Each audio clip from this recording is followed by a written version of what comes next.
आज का टॉपिक है टीथ।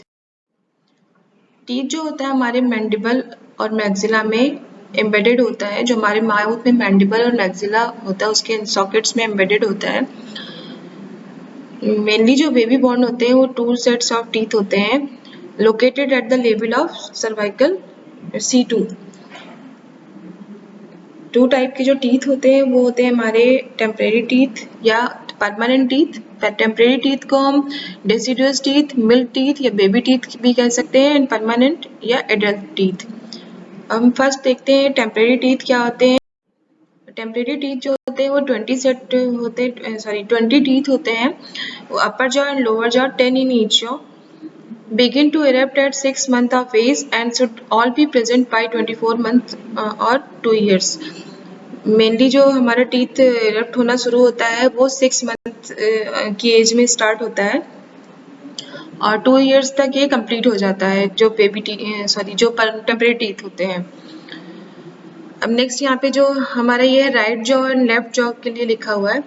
अपर जॉ में राइट एंड लेफ्ट पार्ट के लिए लिखा हुआ है। तो राइट में ये सबसे पहले होगा हमारा molar, canine, I for incisor. इसका रेशियो होता है 2:1:2। मीन्स हमारे 2 मोलर होंगे, 1 कैनाइन एंड 2 इंसीजर होते हैं। एंड अगर लेफ्ट साइड हम देखेंगे तो सबसे पहले आता है हमारा इंसीजर, कैनाइन एंड मोलर, जहाँ पे रेशियो होगा 2:1:2। तो यहाँ पे डायग्राम में मेंशन है हमारा अपर जॉ है, लोअर जॉ है, फिर इंसीजर है, 2 इंसीजर है, 1 कैनाइन है एंड 2 मोलर है। जो प्री मोलर होते हैं वो टेम्परेरी टीथ में एब्सेंट होते हैं। Premolars are present in adult teeth. First eruptive teeth, जो हमारा सबसे पहला टीथ जो बेबी में निकलता है वो होता है 6 to 8 मंथ की एज में, और उसे वो जो लोअर सेंटर पार्ट में निकलता है इंसीजर। मीन्स हमारे लोअर जॉ में 6 to 8 मंथ में सबसे पहला टीथ एरप्ट होता है। तो यहाँ पे कम्पिटिटिव के अकॉर्डिंग हम देखें तो यहाँ पे सबसे इम्पोर्टेंट क्वेश्चन है सबसे पहला टीथ जो हमारा कब इरप्ट होता है, 6 मंथ की एज में इरप्ट होता है। और कहाँ पर, लोअर जॉ में इरप्ट होता है, लोअर सेंटर में इंसीजर। यहाँ पे जो टेम्परेरी टीथ है अपर जॉ है, लोअर जॉ है, राइट पार्ट है, लेफ्ट पार्ट है, 2 इंसीजर होते हैं, देन कैनाइन होता है, मोलर होता है। ऐसे ही लोअर जॉ में 2 incisor, canine and molar, means total हमारे 20 टीथ होते हैं, 10 ऊपर एंड 10 लोअर जॉ में। नेक्स्ट बात करते हैं परमानेंट टीथ की। तो परमानेंट टीथ हमारे टोटल होते हैं 32 टीथ। जो हमारे टेम्परेरी टीथ होते हैं वो क्या होते हैं, 6 इयर्स की एज में तक जो है क्या होते हैं, जो कहते नहीं है बेबी टीथ जो है गिर गए, तो 6 इयर्स की एज में कम्प्लीटली गिर जाते हैं और फिर 6 ईयर्स से 21 ईयर की एज तक हमारे परमानेंट टीथ होते हैं। परमानेंट टीथ हमारे 32 होते हैं, जिसमें यहाँ पे डायग्राम में दिखाया गया अपर जॉ, लोअर जॉ। इसमें भी राइट एंड लेफ्ट में दिखाया हमने कि सबसे पहले मोलर होगा, देन प्री मोलर होगा, कैनाइन होगा, इंसीजर होगा, एंड लेफ्ट पार्ट में molar, pre molar, canine and incisor, उनका रेशियो लिखा हुआ है 3:1:2 एंड लेफ्ट में 2:1:3। Means 2 molar, 1 pre molar, 2 canine and 3 incisor.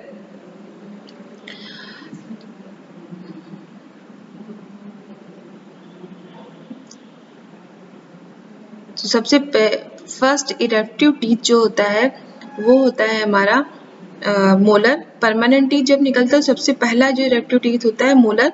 Temporary जो टीथ थे उससे पहला इरेक्टिव टीथ था हमारा इंसीजर जो लोअर जॉ में था, बट इन परमानेंट टीथ सबसे पहला जो हमारा टीथ होता है वो होता है मोलर।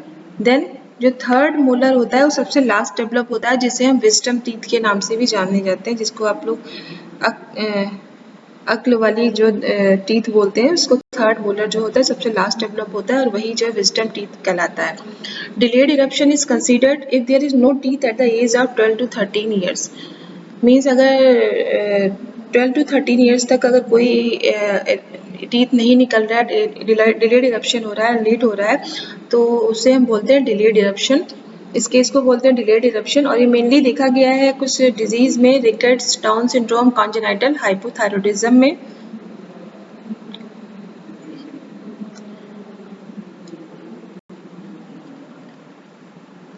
नेक्स्ट इज यहाँ पे परमानेंट टीथ का जो डायग्राम है, सबसे पहले होंगे 2 इंसीजर, देन 1 केनाइन, 2 प्रीमोलर है एंड 3 मोलर है, जिसमें से जो हमारा पहला मोलर है सबसे पहले डेवलप होता है और जो लास्ट है थर्ड मोलर है जिसे हम विजडम टीथ के नाम से जानते हैं। ऐसे ही लोअर जॉ में हमारे इतने टीथ है तो 3 मोलर है, 2 प्री मोलर है, 1 केनाइन है एंड 2 इंसिजर है राइट एंड लेफ्ट पार्ट में। तो टोटल हमारे यहाँ टीथ हो जाते हैं 3 to 5 3 8 16 अपर जॉ में एंड 16 लोअर जॉ में। Wisdom teeth are upper and lower third molar, they rise between the age of 17 to 21 year. Mean जो विजडम टीथ होता है हमारा वो अपर जॉ में जो हमारा थर्ड मोलर होता है उससे वो होता है wisdom teeth and lower jaw में जो थर्ड मोलर होता है वो होगा wisdom teeth. First pair of teeth erupt होता है वो होता है इंसीजर, और मेनली जो विजडम टीथ होता है हमारा 17 to 21 ईयर की एज में होता है। अब बात करते हैं स्ट्रक्चर ऑफ टूथ की। तो दो पार्ट होते हैं, क्राउन एंड रूट। क्राउन में हमारा इनामल पार्ट होता है, देन उसके नीचे डेंटिन होता है, उसके नीचे पल्प होता है और उसे नीचे की साइड ये पूरी पल्प कैविटी होती है। साइड में गम होते हैं जिनको जिंजीवा भी बोलते हैं। देन पल्प के बाहरी जो पार्ट होता है उसमें होता है सीमेंटम। ब्लड वेसल्स होती हैं पल्प में। पेरियोडोंटल लिगामेंट्स होते हैं, लेटरल कैनाल्स होती हैं एंड नर्व्स होते हैं।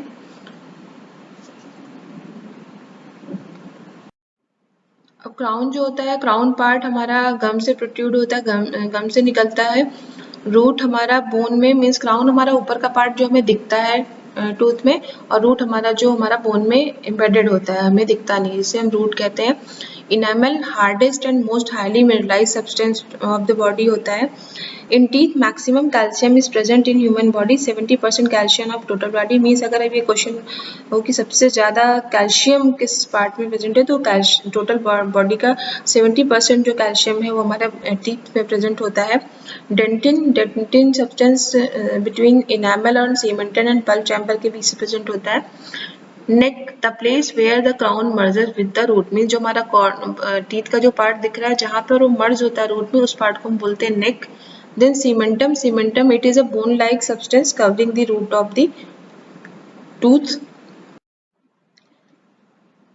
Centre of the tooth is pulp cavity. जो पल्प टूथ के बीच का जो सेंटर होता है वहाँ पे पल्प कैविटी प्रेजेंट होता है, वहीं पे blood vessels and nerve supply present होती है। हाइपरडोंटिया क्या होता है? Hyperdontia is the condition hyperdontia is the condition of having supernumerary teeth.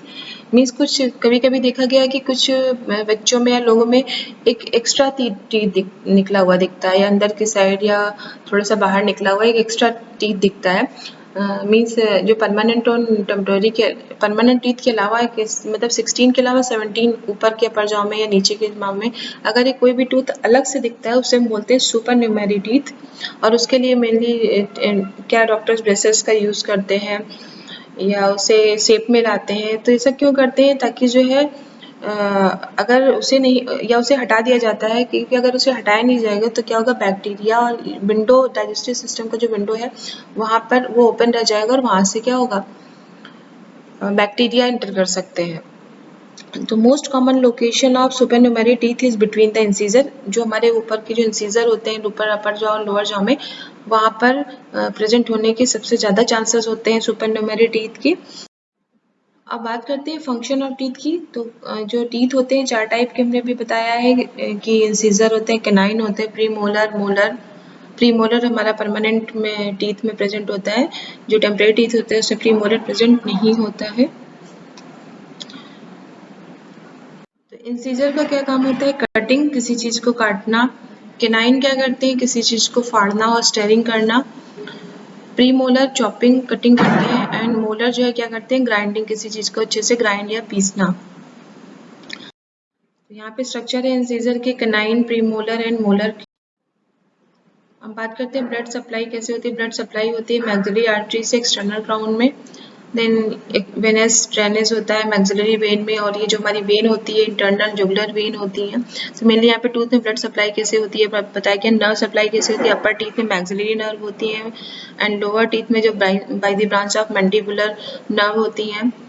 अगर कभी कभी देखा गया है कि deposition of calcium in teeth in the form of calcium का डिपोजिशन जो टीथ में कैल्शियम का डिपोजिशन होता है वो होता है उसे हम बोलते हैं हाइड्रोक्सी एपेटाइट के फॉर्म में जो कैल्शियम डिपॉजिट होता है उसको हम बोलते हैं हाइड्रोक्सी एपेटाइट। हम बात करते हैं कौन कौन से टीथ में डिजीजेज हो सकती हैं। तो पहला है डेंटल कैरीज या टूथ डिके। इसमें क्या होता है कि जो टूथ का जो है ब्रेकडाउन होने लगता है, किसके जो बैक्टीरिया होते हैं वो एसिड प्रोड्यूस करते हैं उसकी वजह से, और मेनली जो बैक्टीरिया होता है स्ट्रेप्टोकोकस म्यूटेंस, ये ग्राम पॉजिटिव बैक्टीरिया होता है। पल्पाइटिस दूसरी डिजीज है पल्पाइटिस। तो जहाँ पे आइटिस वर्ड है मीन्स इन्फ्लामेशन, तो पल्प का इन्फ्लामेशन, जो टीथ में जो पल्प पार्ट है उसका जब इन्फ्लामेशन हो जाता है उसे हम पल्पाइटिस कहते हैं। और इसका सिम्टम होगा वो pain, swelling, sensitivity due to alteration of nerve. कभी कभी हमें झंझनाहट महसूस होती है तो वो जो हमारे नर्व्स होते हैं उनमें अल्ट्रेशन हो जाता है, इसकी वजह से स्वेलिंग होती है, पेन होता है। थर्ड डिजीज है जिंजीवाइटिस, मीन जो जिंजीवा पार्ट होता है, गम पार्ट होता है, वहाँ पे इन्फ्लामेशन हो जाता है। Last is dental plaque. Dental plaque क्या होता है, कभी कभी हमारे टीथ पर स्टिकी फिल्म डेवलप हो जाती है, उसे हम बोलते हैं dental plaque. So this was all about the structure of teeth, function of teeth, disorders of teeth and permanent teeth, temporary teeth, types of teeth. Thanks for watching the video.